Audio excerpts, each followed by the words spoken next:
क्या आपको मालूम है कि ऑक्सीजन गैस का सोर्स क्या है? क्या आपको मालूम है कि ऑक्सीजन गैस कैसे बनाई जाती है? क्या आपको मालूम है कि ऑक्सीजन गैस बनाने से पहले कौन कौन से प्रोसेस होते हैं? तो इन सब चीजों को जानने के लिए इस वीडियो को पूरा एंड तक देखें और जानें कैसे बनाते हैं ऑक्सीजन गैस एक ऑक्सीजन गैस की फैक्ट्री में।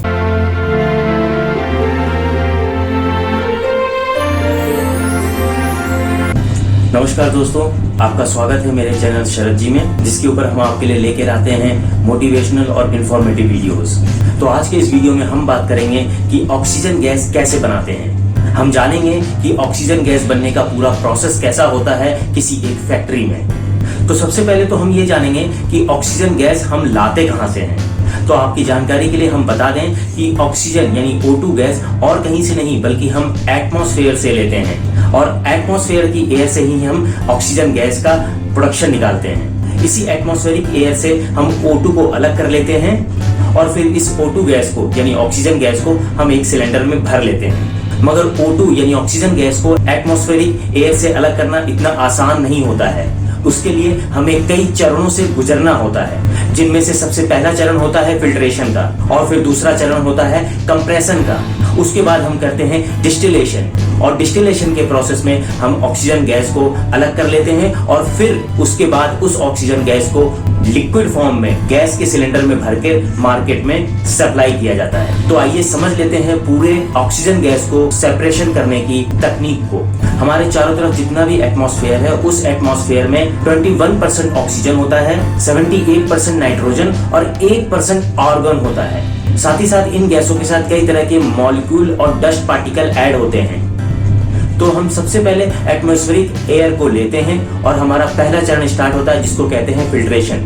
तो फिल्ट्रेशन प्रोसेस में सबसे पहले हम एटमॉस्फेरिक एयर को लेते हैं और उसके ऊपर फिल्ट्रेशन का प्रोसेस करते हैं, जिससे कि उस एटमॉस्फेरिक एयर से सारे डस्ट पार्टिकल अलग हो सके, और हम इस फिल्ट्रेशन प्रोसेस से उस एटमॉस्फेरिक एयर से सारे डस्ट, छोटे मॉलिक्यूल्स और पार्टिकल्स अलग कर लेते हैं, जिससे कि हमको मिल जाता है कई तरह के गैसों का मिक्सचर, वो भी फिल्टर किया हुआ।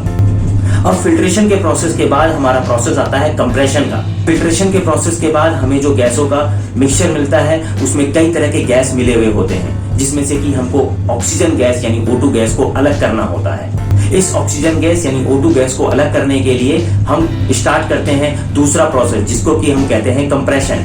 इस कंप्रेशन के प्रोसेस में हम गैसों के मिक्सचर को कंप्रेस करते हैं और फिर इस कंप्रेस किए हुए गैस को हम ट्रांसफर कर देते हैं प्यूरिफिकेशन के लिए।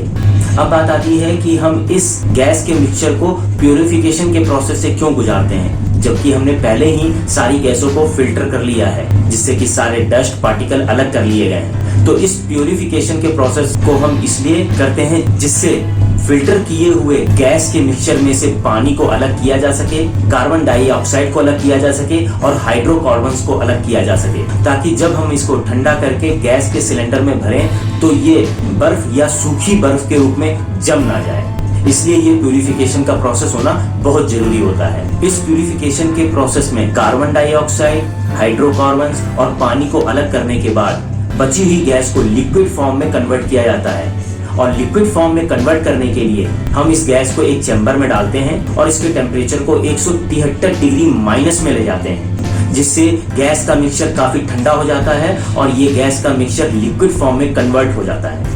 अब बारी आती है डिस्टिलेशन प्रोसेस की, जिससे कि कई तरह के गैसों के मिक्सचर में से ऑक्सीजन, नाइट्रोजन और आर्गन गैस को अलग अलग कर लेते हैं। इस डिस्टिलेशन प्रोसेस में सारे गैसों को अलग करने के लिए गैस के मिक्सचर को एक प्रोसेस से गुजारना होता है, जिसके द्वारा सारी गैसों को एक दूसरे से अलग किया जाता है, और इस तरह से गैसों को अलग करने के प्रोसेस को हम फ्रैक्शनल डिस्टिलेशन प्रोसेस कहते हैं, जिसके लिए लिक्विड एयर यानी गैस को एक सिलेंड्रिकल नुमा कॉलम में ट्रांसफर किया जाता है, जिसे कि हम डिस्टिलेशन कॉलम कहते हैं। अब इस कॉलम में फ्रैक्शनल डिस्टिलेशन प्रोसेस के बाद अलग अलग गैस अलग अलग चैम्बर में इकट्ठे हो जाते हैं और फाइनली हमें डिस्टिल ऑक्सीजन गैस मिल जाती है, जिसे कि हम वाल्व के द्वारा पाइप से सील्ड सिलेंडर में कंप्रेस रूप में लिक्विड फॉर्म में भर लिया जाता है और फिर इस सिलेंडर को मार्केट में ट्रांसपोर्टेशन द्वारा ट्रांसफर किया जाता है और अलग अलग जगहों पे इसके यूजेस के बेसिस पे यूज किया जाता है। तो ये था ऑक्सीजन गैस निकालने का पूरा प्रोसेस।